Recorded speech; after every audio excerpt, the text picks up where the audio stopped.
தேசத்தை குறித்து ஜனங்களை குறித்து விசாரிக்கிற தாசர்கள் அப்படிப்பட்ட எத்தனை நெருக்கம் வந்தாலும் அவங்க பின்னிட்டு பார்க்க மாட்டாங்க. அப்படிப்பட்ட கூட்டத்தை நான் உனக்கு தருவேங்கிறாரு கர்த்தர். யாருக்கும் சொல்கிறாரு.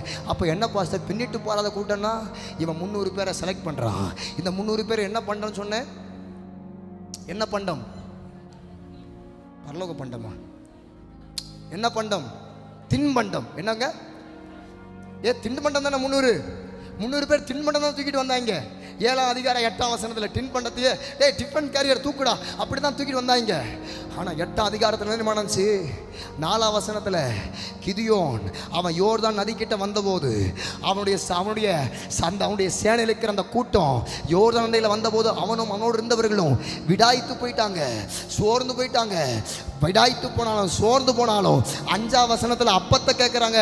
சுக்கோத்தின் பட்டணத்தில் அப்பத்தை கேட்குறாங்க. அவனுங்க அப்பமும் தரல. இந்த தின்னி பண்டாருங்க ஒருத்தருக்கு ஒருத்தர் பார்த்தாங்க.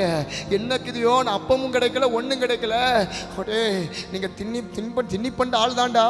ஆனால் இப்போ அப்பம் கிடைக்கல, அப்பம் இல்லை, சோறு இல்லை, சோத்துக்கு வழியில தான். ஆனாலும் யுத்தத்தில் நிற்பியா? நிற்கிறேன் சார். 300 பேரை இறங்குவோம் சார்.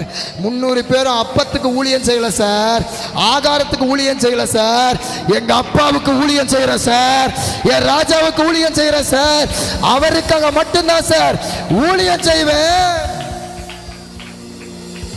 கர்த்தர் யாருக்கோ சொல்றாரு, நீ தின்னி பண்ட கோட்டத்தில் இல்லை.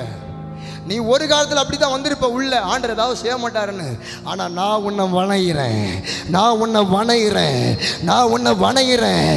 இப்போ நீ அப்பத்துக்குரியவன் அல்ல, அப்பாவுக்காக யுத்த களத்தில் கர்த்தர் யாருக்கோ சொல்றாரு, நீ தேவைக்கு தான் வந்த. ஆனா இப்ப தேவை உனக்கு பெருசா தெரியல, என் தேவனுடைய ராஜ்யம் தான் பெருசு.